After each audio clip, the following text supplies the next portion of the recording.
Today, we'll create this animated timeline in Canva, a perfect addition to any explainer video or social media post.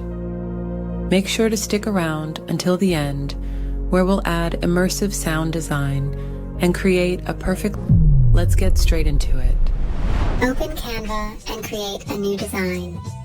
I am using a 16 by 9 video crop, but you can follow along in mobile video format if preferred. First, let's create a guide split into 3 even spaces by placing a vertical guideline at 640 px and another at 1280 px. Next, press R on your keyboard to create a rectangle shape. Change the color to black and resize it so it takes up the whole area in the first section. Press Alt on your keyboard and drag a duplicate to the other side of the page. Open the Elements tab and search for a circle shadow. Click on this one, align it to the very left of the canvas, then move it downwards until it snaps into the halfway point when leaving the canvas. Create a duplicate on the other side of the page, then select all layers and group them like so. Now let's create the timescale by opening a new page, and with the Elements tab open, search for ruler measurement.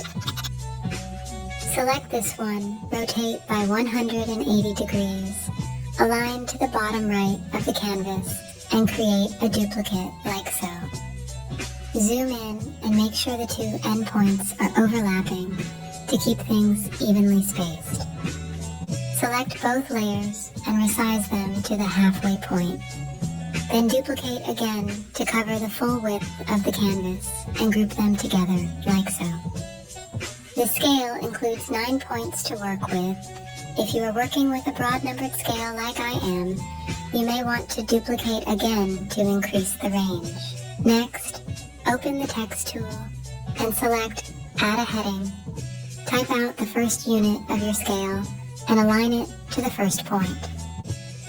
Let's change the background color of the page to black and change the color of the elements accordingly before we move any further.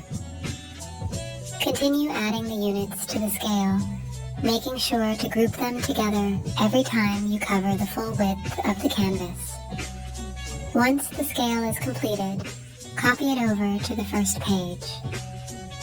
Place a guideline at the halfway mark of the canvas, then align the first unit of the scale to this line.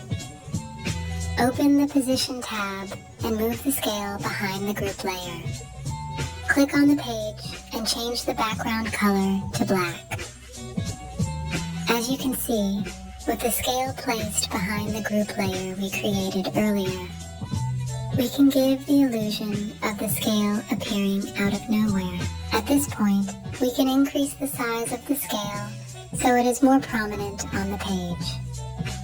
To add a bit of texture to the design, I'm going to open the Elements tab and add a grunge overlay texture on top of the group layer. Add the image of your subject to the center of the page. I have chosen the timeline of a person's life, but you can add anything here, like the evolution of the iPhone, for example. You can optionally add a title above the subject image. I find increasing the letter spacing to be a nice effect for a title with so much space around it.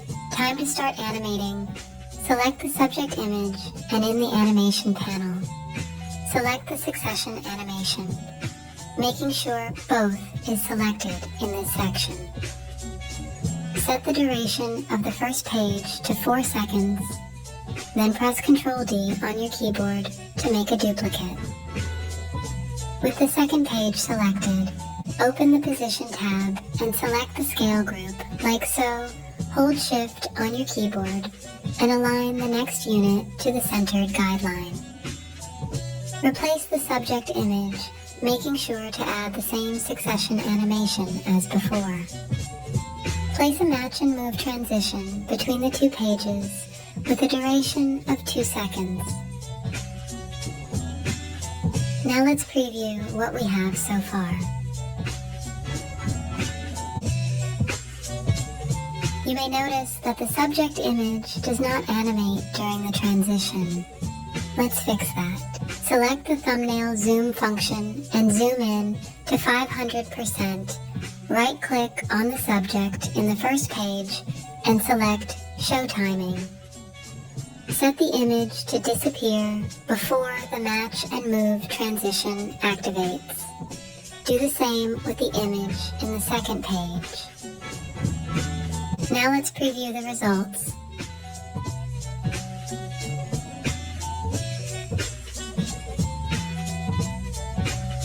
Nice. Repeat this process until you have covered all of the scenes in the timeline.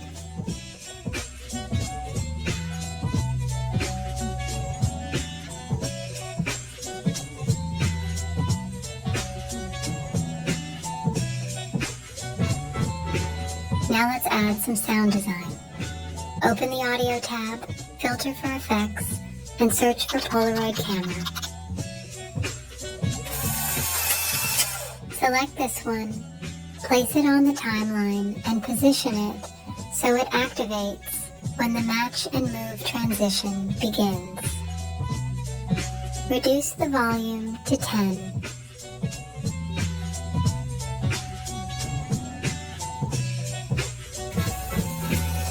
Then repeat this process for the rest of the transitions in the timeline. Now let's quickly jump into Udio to generate some fitting music for this scene.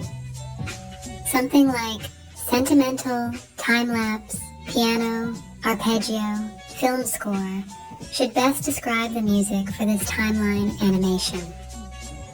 I make sure to set it as an instrumental, meaning no lyrics or singing. And 3 generations later, I have something perfectly fitting. Let's add it to the timeline and preview the finished product.